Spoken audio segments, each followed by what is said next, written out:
to pray and ask for wisdom. Let us pray together. Almighty and gracious Father God, we just want to thank you, Lord, so much for allowing us this time, Lord, to be here, to be able to pray and to study your word, Lord God. God, we ask that you will open our hearts, open our minds for the understanding of your word. We ask your Holy Spirit, Lord, to give us wisdom and knowledge to understand your word tonight. Again, Lord, we thank you so much for who you are, what you have done for us. In Jesus' name we pray. Amen. Amen. Amen. So let's, last week, Kyle was talking about the genealogy of Abraham. Yes. So I hope that you know who's Abraham now, by now. Who is Abraham? It's still Abraham at this time. Abraham. Who is Abraham?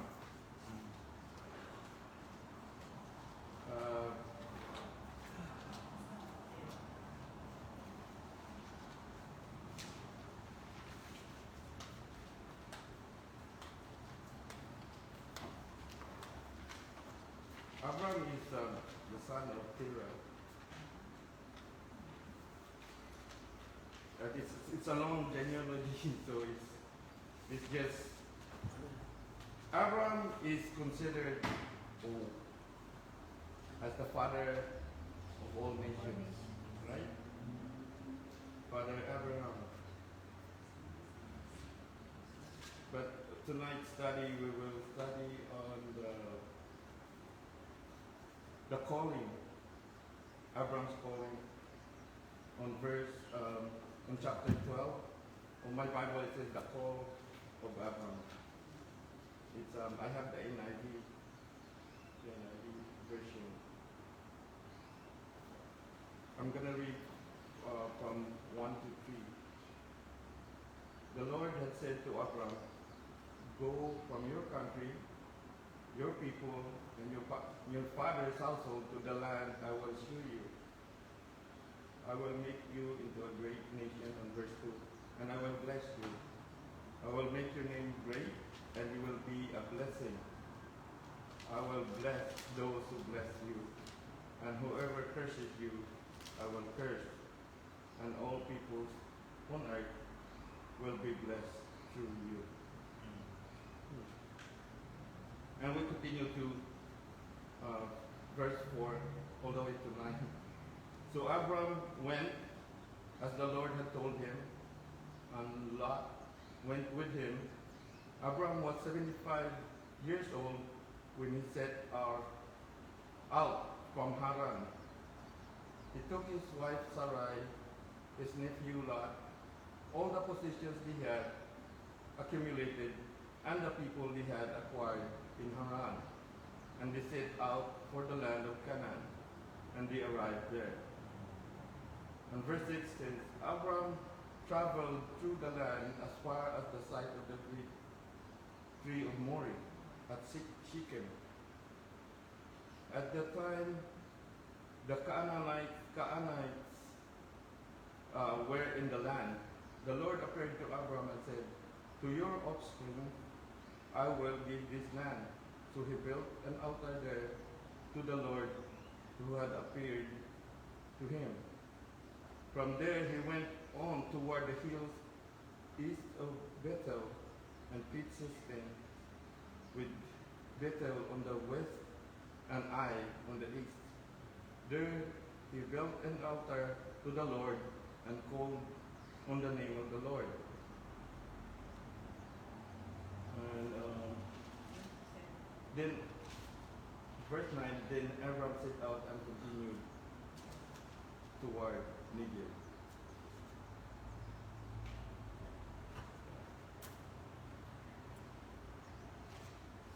So let's digest this one. Our theme tonight is faith begins with obedience.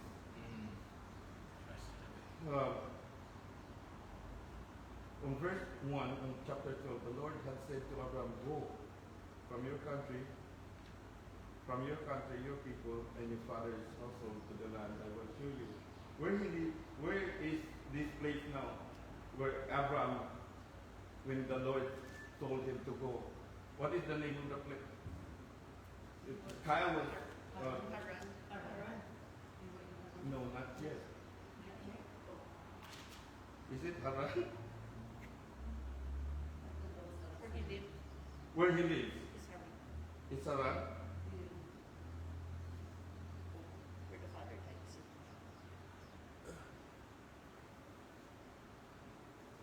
Did he come from Haran?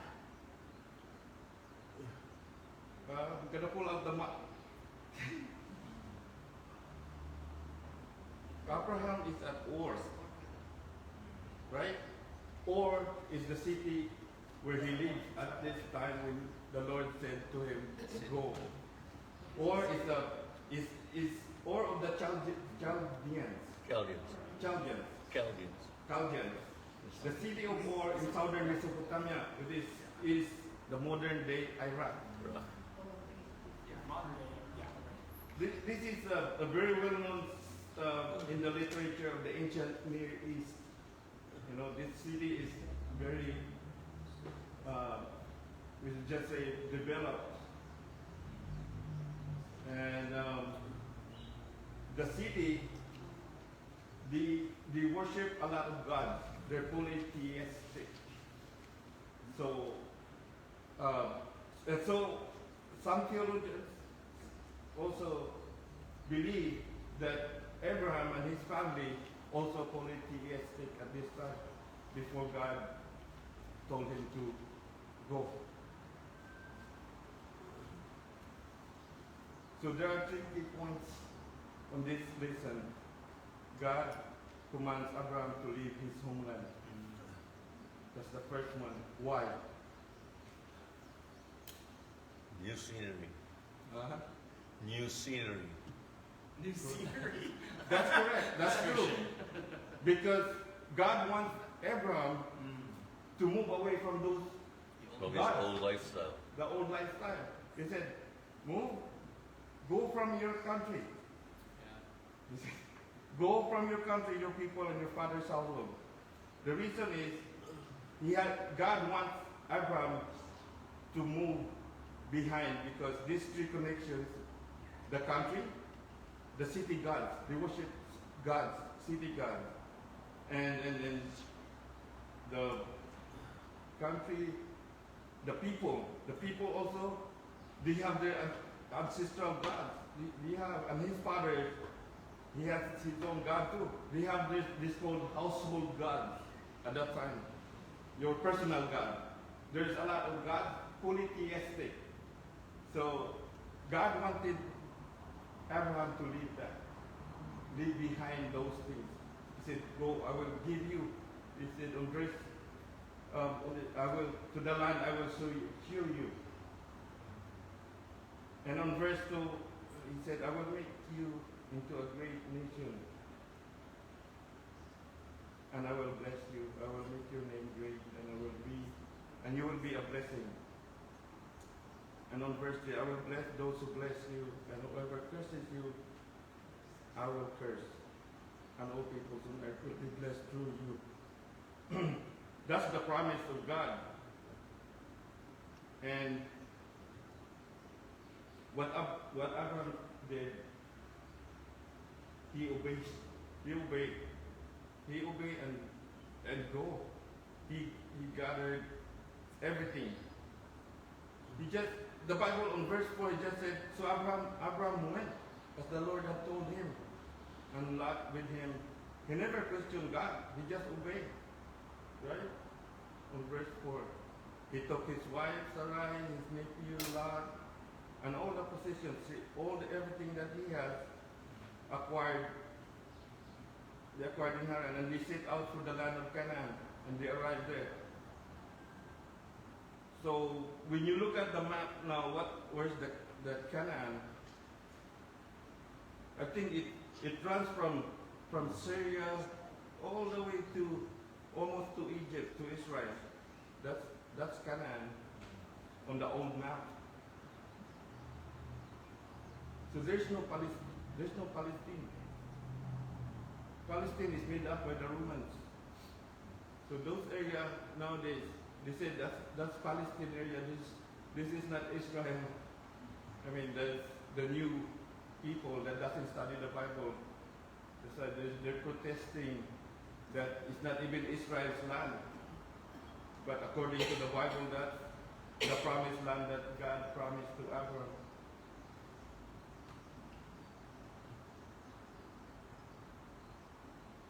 So, any question? We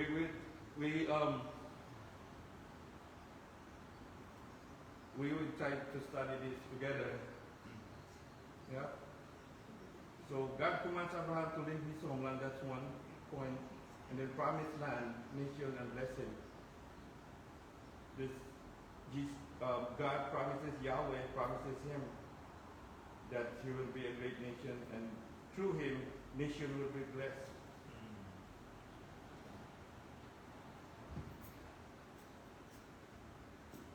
And then the third point is Abraham obeys and journeys to Canaan. He obeyed the command of the Lord.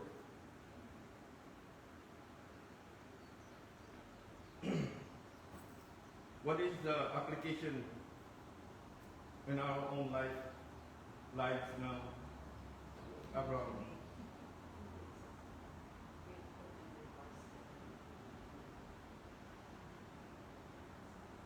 Yeah, faith often requires stepping away from our comfort zone.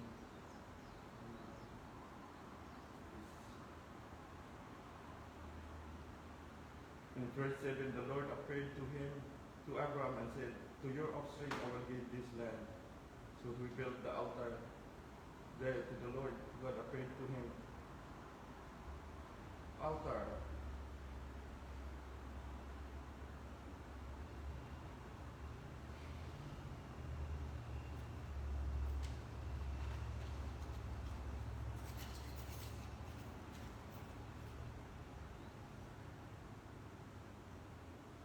So he just followed.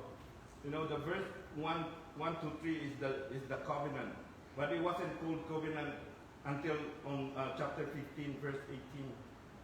But technically, it's the first covenant that God made to Abraham at that time.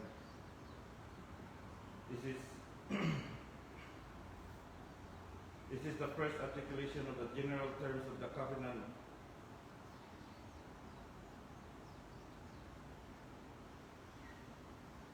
So the monotheistic worship of Yahweh is a clear distinctive for Israel in contrast to the peoples of the ancient world. But more distinctive still is the covenant relationship between God and people. So Israel's self-identity, her view of history, her belief in her destiny, her understanding of the attributes of God as holy and faithful, her understanding of her obligations to God. We're talking about Israel, the nation of Israel, and the basis of the prophetic institution, all derived directly from the covenant, this covenant, from verses 1 to 3. In each of these areas, despite the existence of similarities with the rest of the ancient world, the Abrahamic covenant marks the departure and underlies the uniqueness of Israel. The ancient world gods may have been viewed as personal gods who undertook the protection of the family, but they did not make covenants. So, again, looking at this, before Abraham worshipped those gods, and they have their personal God. This one, the God of Israel, the Creator, Yahweh, make it more personal. He made a covenant with Abraham. The God that they worshipped before, no promises. They just worship. They just no direction. They just believe that there is this personal God that they have. This one personally promised Abraham, make the covenant with Abraham, and promised that he will take care of him. he journeys to the land of Canaan, to the land where God promised him. Any question about this journey? This is the calling of Abraham. God called him to go get out of that city of Ur. So you will be away from those gods. So from Ur, he went to Haran. He went to Haran. Yeah, it is. Yeah, it is a city close to. This is the modern day Syria. It's Syria now. So I don't know exactly if this part of Canaan. Mr. James Pasubon, is this part? Is Haran part of Canaan, or it's not yet? You No, still have to it's- go down to Israel, yeah. to the modern day Not yet, Israel. but yeah. Haran is what, 220 miles southeast of Baghdad, Iraq, as of today. Because they're going to the final on the later chapters we can see that they go all the way to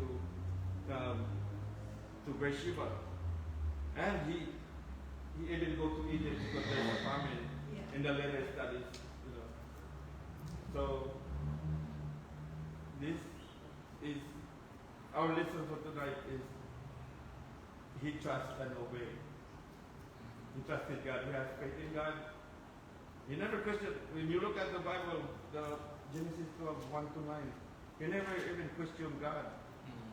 He just go. When God told him to go. Also, something point about that city in my notes is that it was a caravan route, and it was very important during that time. It was on the Haka River in northern Mesopotamia. So it was a very important city during that time because commerce, and it was a big caravan route through that area. So I'm assuming maybe God had him go that way. So to influence people as they would go there to buy goods or sell goods, and they would spread out to go back to their places. It's kind of like airport hub today's day and age, right? People go from all over the place. I don't know. That's just thought in my head. The reason why he went there, as that's a good way to spread. Yeah, this is just simple trust and obey thing. Abraham worshipped, his family worshipped different gods. And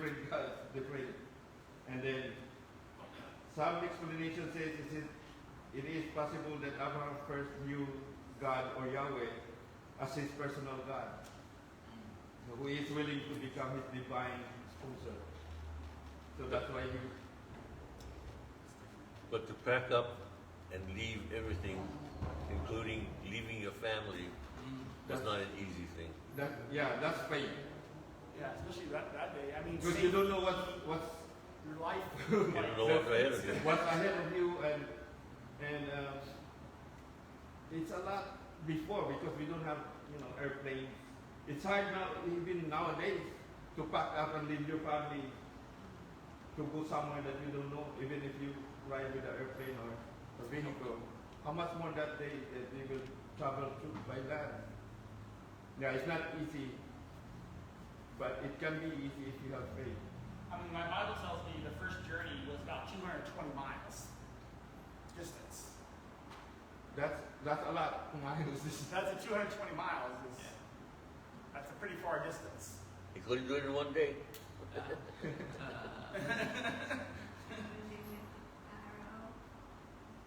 Yeah, Mr. James, as Mr. James said, it's not easy to leave everything behind because Well, he didn't leave everything behind. He brought his possessions, and He he brought- brought his. his family, It's like he his has wife, slaves because he has and- people under him. yes, and some slaves. People they had acquired. Mhm. So That's true. it slaves. He's by himself. But still, he probably they have a good life there in Or, because he has Like a lot rich. of position. He has His family. accumulated people. he has slaves, so Yeah, rich. he's rich. His father's place, so yeah, family, extended family, you have a, you know. So Abraham was really cold. I mean, a lot of people like Abraham. Yeah, he's really cool. He's being called, he's a chosen one. He is the father. He is the father of all nations. Even the Arabs, the Arabs and the Islamic people, they believe that Abraham is their father too. They He's the believe first that. Muslim. He's the, yeah. So Yeah. he is the father both of the Jewish, the Arab, and the Christian. Because we believe he is Father Abraham. So he is the father of all nations. And he was called and he obeyed. That's our lesson for tonight.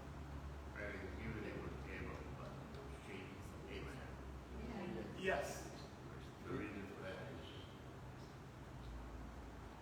God changed his name.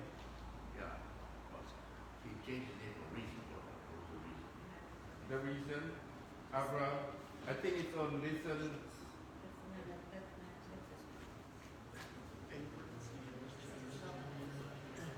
chapter, the Lord's covenant with Abraham is 15. In chapter 15, I think this is the 18. Genesis 17:5. God changed Abraham to signify a new covenant, Yeah. changing his meaning from exalted father to father of multitudes. Yeah, 17, the covenant of circumcision. On chapter 17 to verse 5, it says, oh, no longer will you be called Abraham, your name will be Abraham, for I have made you a father of many nations. I will make you very fruitful, I will make you nation. That's it, Abraham, father of many nations. That's his name. God changed it to Also, God changed Abraham's wife from Sarai to Sarah. so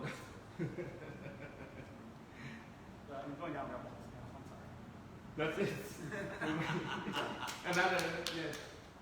What's the question why he picked Abraham? Huh? Was that the question? Why God picked Abraham? Why he changed his name? Oh, okay. Why he changed his name? Oh, I was going to answer Why he God picked picked Abraham? The Bible doesn't. So, me, I'm thinking. Yes. You know, Sarai is the first one mentioned that's barren. Mhm. So God wants to prove his power to somebody's barren and multiply. Yeah, Maybe. that's all God's plan. Yeah. To prove he's He's in control. powerful. He can do everything that he wants to do. That's everything that happened in the Old Testament. That's all God's plan. Yeah. It proves that nothing is impossible with God. Yes. Amen. That's what Jesus said. With God, to man it's impossible, but with God, nothing is impossible. It's a good verse. Yeah. And that's the last week Sunday school. That's right. Matthew 18. Oh, Matthew 19. 18. Matthew 19, right? Yeah. Jesus said, with God it's impossible, but with man it's impossible, but with God nothing is impossible. I like this way he uses these. So yeah, this is Like he it. can do anything in my The call of Abraham. Faith begins with obedience. Yes. It can be you can apply this to our own experiences, everyday life. Steps. When God calls us, don't say no. If God calls you, we go mission to the Philippines, to Thailand. Let's go. Come on. Let's go. Amen. Preach. Maybe next year. Addis to sila sa Retire. Okay.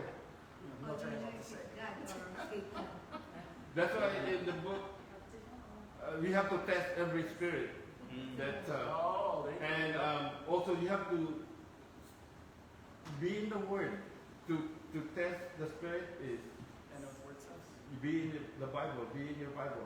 Don't just believe what people are saying to you. You have to. Is it this guy say something? I have to check the Bible if it's true. You know, I have to check if what he's saying is aligned with the Word of God. If it's not, then it's not from God. Like the religion, the other religion that they said, if you not belong to the religion, you don't have salvation. So that's not from God. Yes.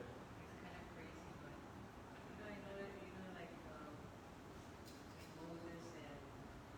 and they lived like 209 years, 400 something years. Did God make our lives shorter because we were overpopulated, or because we were not following, they were not following God's commands and they weren't obeying? Is that why He messed with the years of our life? No. I mean, there's no written explanation from the Bible that he shortened our lives nowadays. We know in the Old Testament, all the 900, 100 years old, but Every major incident. there's no such thing in the Bible that says that God lessens our years because of, what we're doing. Yeah, I know that because I was asking if you guys do why you don't live that long, and it's so I should have said, why is our life shortened? It's not like, why is it not like on that way? I don't know. I don't know the answer. And the Bible, so far, I never have anything like saying our life is not, we cannot go 200, 300 years old anymore because God listens. It's in the Bible. Huh? It's in the Bible. Yes. Yes, God did say that He shortened our lives. He took away the privilege of living long. Okay. Very major. So that's why we shorten. Our lives got shorter. After Noah's time, the age was lessened. During the time of I Babel. will not struggle against Oh, men before Abraham, before. Yes, yeah. before the flood, Yes. or after the flood. After, After right the- after the After the flood. After. Yeah. Well, yeah. Now you got the answer. See? It's good that we have Bible study. Yes. Yeah. So come to Bible study. Yeah. Come to Bible study. So now you got your answer. God listened our years, but not because overpopulation. If your question is, he commanded to populate the world. Yes, But he never, it's not the reason why he shortened our years. Because he commanded to populate the world, to fill up this world. Yeah. Any other question? Because Pastor Bong is This time. coming back. Yeah. Oh, very And you good. can ask your question to him. Thank you, Ryan. Appreciate it. Oh, next lesson. Next lesson will be Uncle Matthew. Matthew. All right. Well, this is a good time to take some time to pray. We want to welcome back everyone to Celos. No place here, no money. Hope Love you're America. well. Amen to that. I got no phone calls this week. Any other prayer requests before we dismiss to different groups? Okay. Be in prayer for the preschool Sunday. That's the last Sunday of the month. We're excited about that. This week, what is this week now? We got for our Bible studies on Fridays. WMU, On the Saturday, women's right? meeting is coming Saturday morning. The youth project will be singing there too, so a lot of us will be there. Okay. We need to pray for Auntie Susie. She's transitioning her tax returns. A lot of appointments with lawyers.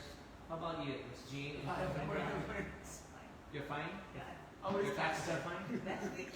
This is the last day to file your taxes. Yeah, this is Uh, that's the Okay, ladies, you go and stay here, and however you want to do your prayer time, please do. Men, we'll see you over here. God bless you all.